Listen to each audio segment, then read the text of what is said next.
பாஜக மாநில முன்னாள் தலைவர் அவரு ஒரு பேட்டி கொடுக்கும்போது சொல்றாரு, கரூர் நிகழ்விற்கு பின் யார் உள்ளனர் என்பது முக்கியம், சிபிஐ விசாரணைக்கு பின் வெளியே வரும் அப்படிங்கிறாரு. சிபிஐ விசாரணைக்கு பிறகு எது வெளியே வரும்? கரூர் நிகழ்வுக்கு பின் யார் உள்ளனர் அப்படிங்கிறது வெளியில வருங்கிறாரு. அதைத்தான் முதல்ல அவருக்கு சொல்லணும். போன்ற நபர்களுடைய பொய்யை நான் ஒரு பெரிய நிகழ்வு மூலமாக சொல்ல முடியாது. எதையும் விசாரிக்கிறதில்ல, எதையும் தெரிஞ்சுக்கிறதில்ல. ஒண்ணு தெரியுமா, ஏற்கனவே சிபிஐ என்கொயரி போடப்பட்டதெல்லாம் இன்னும் கூட பெண்டிங்ல ஒண்ணுமே இல்லாம இருக்கு. அதே நேரத்தில் சிபிஐ குதிக்கிறீங்களே, அந்த சிபிஐ என்கொயரி என்பது என்ன? நீங்க சிபிஐ கேட்டியா?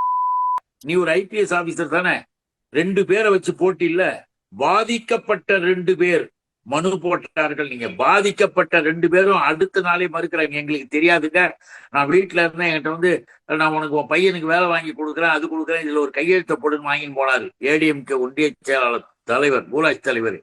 அதை போல இன்னொருத்தர் எனக்கும் தெரியாதுங்க, எனக்கு அதை செய்யறேன் கையெழுத்து போடுறாங்க போட்டார்.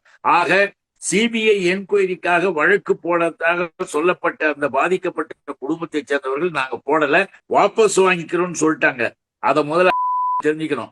வாபஸ் வாங்கிட்டாங்கன்னா இன்னொன்னு, சிபிஐ என்கொயரி என்பதை உச்ச நீதிமன்றம் சொல்லி இருக்கின்ற போதே இன்னொரு இடைக்கால தீர்ப்பு, அது இடைக்கால உத்தரவு, தீர்ப்புன்னு கூட சொல்லக்கூடாது, இடைக்கால உத்தரவு.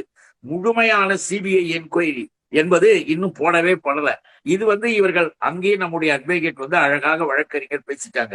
நம்முடைய வழக்கறிஞர், நம்முடைய அன்பு சகோதரர் மூத்த வழக்கறிஞராக இருக்க வில்சன் அவர்கள் மிக தெளிவாக சொல்லியிருக்காங்க.